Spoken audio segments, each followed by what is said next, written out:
عملت معاكم قبل كده كيكة البرتقال، وعملت معاكم كيكة النشا. ان شاء الله هنزل لكم الوصفة في صندوق الوصف لو حابين تعرفوها. النهاردة بقى قلنا نعمل حاجة جديدة مختلفة كده. هنعمل النهاردة كيكة بصوص الشوكولاتة، هتحبيها واولادك هيحبوها من كتر طعمتها وحلاوتها والهشاشة والطراوة اللي فيها. مش هتبطلي تعمليها، وحاجة كده سهلة وبسيطة ومش مكلفة وامكانياتها بسيطة خالص. كملي بس معايا الفيديو للاخر عشان في مكون جديد كده هقولك عليه، هيخليها لك هشة وطرية زي ما انت شايفاها كده ما شاء الله. شايفة الطراوة اللي فيها والعلو بتاعها اهي. مش هتكلفك كتير. هنا بقى بعد ما قطعتها كده زي ما انت شايفة ما شاء الله، وعملت معايا كمية حلوة اهي. كملي بس معايا للاخر كده وهقولك على كل تركاية وكل تفصيلة فيها، وان شاء الله تطلع معاكي ناجحة باذن الله.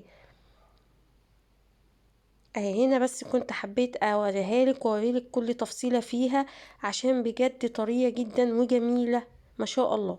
هنبدأ مع بعض على طول كده ونقول بسم الله ونصلي على الرسول. اللهم صل وسلم على سيدنا محمد.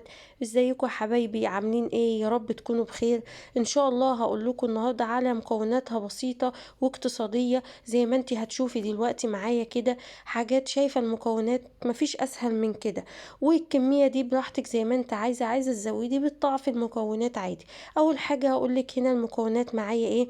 انا هنا عملت الكيكة بكوبايتين دي بس، ومعايا 3 بيضات، كوباية سكر، ودي ربع كوباية زيت، ومعايا كيك شيف وكيس فانيليا، ولو حابه تحطي بيكنج باودر عادي. ده المكون بقى اللي بقولك جديد عليه، دي اللي هي الماده الغازيه. ايا كان بقى تجيبي النوع اللي هو مش مقاطعه عشان بس ما نقولش اسماء وتكون مقاطعه وكده. ولو عايزه تعمليها باللي هي الصفرة، برضو الماده الغازيه الصفرة عادي مفيش مشكله، اللي هي زي السيفن دي او اللي هي التانية البرتقان زي ما تحبي. بس نشوف النوع اللي هو مش مقاطع عشان بصراحة انا مش عارفة بالظبط، مش عايزة اقولك على حاجة وتطلع مش هي يعني. هنا بقى حطيت ال3 بيضات ونزلت على طول بكوباية السكر، ومعايا هنا المضرب الكهربائي. وحابة عادي تعملي بالمضرب العادي مفيش اي مشاكل، هي سهلة وبسيطة ومش محتاجة تتضرب قوي يعني زي الكيكة الاسفنجية وكده. لا عادي، احنا بندوب بس المكونات مع بعض عشان السكر يدوب مع بعض وكده. وممكن تعمليها في الخلاط عادي مفيش اي مشاكل. كل حاجة سهلة ومتاحة عندك، ما نصعبش الدنيا علينا. مش عندنا مضرب كهربي اعملي بالخلاط، وطبعا كل بيت مصري فيه خلاط. مش حابة برضو تعملي في الخلاط اعملي بمضرب عادي مفيش اي مشاكل. هنا بقى بخلط السكر مع البيض كويس اهو. نتأكد بس نزود له السرعة كده ونتأكد انه هو اختلط كويس عشان نبدأ نحط باقي المكونات. صدقيني من اسهل الكيكات اللي عملتها، ومن اسرع الكيكات في السوا وما بتاخدش وقت وجميلة جدا. هنا بقى بنزل بربع كوباية زيت اهو، وهنزل بكيس الفانيليا، وهشغل المضرب تاني اضرب ضربتين كده. وهبقى انزل بعد كده بالمادة بالكوباية اللي هي زي ما احنا قلنا ايه المشروب الغازي، اللي هو زي ما قلنا اللي هو الابيض. وزي برضو ما قلتلك حابة تبدلي وتحطي اللي هو الاصفر مفيش مشكلة. حابة خالص تشيلي دي وتحطي تعصري برتقانتين وتحطيهم برضو عادي مفيش اي مشاكل. هي التغيير في الكوباية دي، انما المكونات زي ما هي ثابتة وطلع معايا هشة زي ما شفتيها بالمكون ده اهو. يعني اي حاجة في امكانياتك اعمليها، ما تصعبيش الدنيا وتقولي لا انا ما عنديش ده يبقى خلاص مش لا اكيد عندنا كلنا برتقال، ممكن تحطي البديل بتاعها تمام. بس زي ما انا قلت لكم انا عملتها بالبرتقال قبل كده فحبيت اغيرها واعملها بدي اهو. هنزل بقى الكوبايه، بقيه الكوبايه هي خدت مني كوبايه، المقادير بالظبط مظبوطه زي ما انا قايله لك كده. هي خدت مني الكوبايه كلها تمام اهو. هنزل بس بالنص التاني. وبعد كده بقى ايه، هنعمل كمان تركاية تانية هتخليلك برضو الكيكة هشة وطرية ومرفوعة. يعني العوامل اللي بقولك عليها دي عوامل من عوامل نجاح الكيكة. دي عوامل نجاح الكيكه، مش حاجه واحده، لا بتبقى كذا حاجه. هنا انك بتحطي تنخلي الدقيق اهو، دي الكوبايتين الدقيق اللي انا عاملاهم. هجيب اللي هو الكيك شيف وزي ما قلت، او حابه تحطي بيكنج باودر مفيش مشكله، ونحطه على الدقيق ونبدا ننخله كده عشان يخلي الكيكه تطلع هشه وطريه ومرتفعه معايا اهو. كل الحاجات دي اساسيات في الكيكه، ما ينفعش نغيرها عشان هي اللي بتساعد على ارتفاع الكيكه اهو. بنخله كويس قوي كده، وبرضو عشان لو في حاجه مثلا في الدقيق او حاجه مكلكعه او كده، كله بيطلع في الاخر في المصف اهو. لو انتي بقى وصلتي لحد هنا ولسه جديدة عندي في القناة وما تعرفينيش، انا رانيا ودي قناتي بقدم فيها وصفات سهلة وبسيطة وعلى قد الايد. لا اشتركي بقى في القناة وفعلي الجرس وما تنسيش تعملي لايك. ولو انتي معايا في القناة اعملي لي لايك وقولي لي كومنت حلو من ايدك كده يشجعني، وانتظروني في وصفات جديدة سهلة وبسيطة برضو على قد الايد اهو. اقلبها كويس. هنا بقى بتقلبي الكيكه دي، بتقلبيها عادي راحه جايه كده عادي، مفيش اي مشاكل، عشان هي مش زي الكيكه الاسفنجيه. الكيكه الاسفنجيه زي ما احنا عارفين بنعمل في اتجاه واحد، انما دي لا خالص زي ما انت شايفه اهو عادي. وممكن برضو كنت اضربها بالمضرب عادي اليدوي او الكهربائي، مفيش اي مشاكل اهو.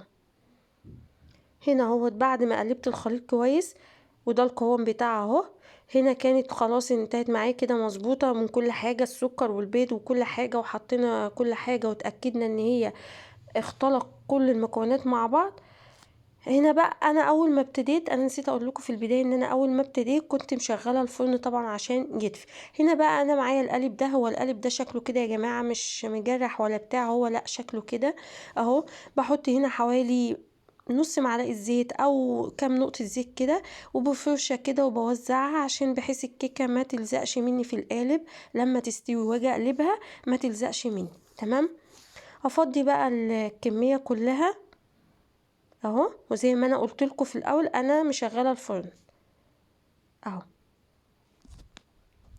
وعايزه اقول لك كمان لو انت مش حابه تحطي صوص الشوكولاته برضو عادي، ممكن تاكليها كده عادي. انا بس قلت تغيير يعني، انا عملتها كده كتير عادي عاديه كتير، فقلت اغيرها واحط عليها صوص الشوكولاته وكده. وزي ما قلت لكم برضو لو عايزين تعرفوا طريقه صوص الشوكولاته، انا ممكن ابقى اعمل لكم فيديو اقول لكم انا بعمله ازاي بالطريقه دي، وبيطلع ناجح معايا وطعمه جميل. هنا بقى بعد ما حطيتها بخبط خبطتين كده على الرخامه، وهبدا ادخلها على الرف اللي في النص في الفرن، واسيبها براحتها خالص لحد ما تستوي. وهنا ما شاء الله بسم الله ما شاء الله خدت لون من تحت ومن فوق واستوت وما عجنتش ولا اي حاجه. وطبعا بتختبريها بخله او بتدخلي سن السكينه كده، لو الخله او سن السكينه طلعت نظيفه معاكي يبقى خلاص هي كده استوت. هنا ما شاء الله بعد ما هديت خرجتها طبعا من القالب وسبتها هنا عشان تهدى. ليه بقى؟ عشان مش عايزاها فيها حراره خالص، عشان لما احط عليها صوص الشوكولاته ما يسحش ويبقى معايا ميه كده.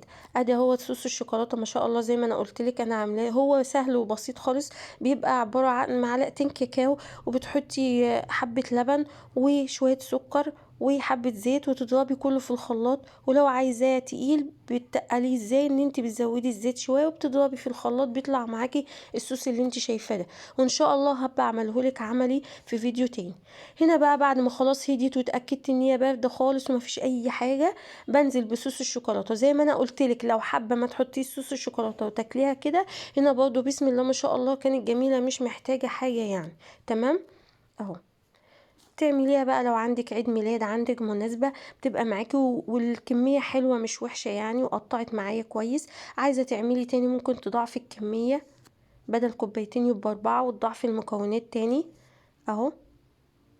بعد ما احط الصوص كده بقى احطها في التلاجة تهدى شوية كده وتمسك شوية، بس انا بصراحة كنت مستعجلة عشان اصور الفيديو فما سبتهاش كتير في التلاجة. فانتي بقى في المرحلة دي بعد ما تحطي الصوص كده تقومي حطاها ايه في التلاجة ساعة كده ولا حاجة وتخرجيها. عايزة تزوقي وشها تاني وتحطي عليه مثلا كريز، تحطي عليه الحاجات اللي هي بتتزوق بيها برضو عادي، ديت براحتك انتي ودي بتاعتك انتي. انا حبيت ان انا اسيبها كده. هنا بقى كنت بلفها كده عشان طبعا زي ما انتوا شايفين الجنب ده ما كانش الشرب كله، فهحط عليه تاني الصوص الشوكولاته اهو.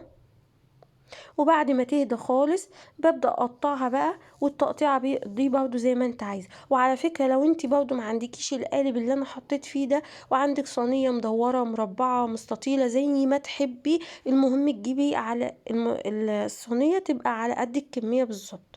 يعني الخليط اللي بتحطيه يوصل لنص الصينية، دي الكمية اللي بتبقى مظبوطة تمام. هنا بعد ما خلاص انا ما كنتش حطيته كتير في التلاجة بصراحة، فما كانش مسك قوي برضو، فكان محتاج يتزود اكتر. هنا بقى اقطعها.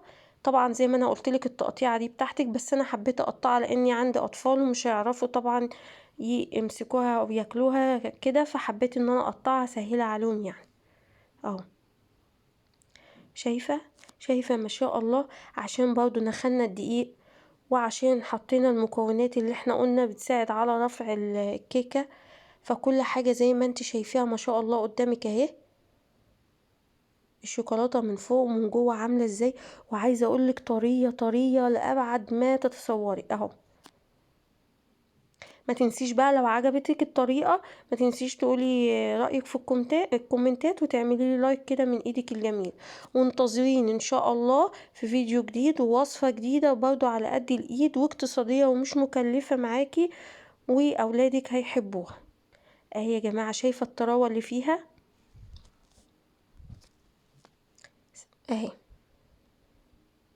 دي الكمية اللي طلعت معايا ما شاء الله، كمية كويسة اهي. اسيبكم بقى في رعاية الله وحفظه، وانتظروني في فيديو جديد ووصفة جديدة. مع السلامة.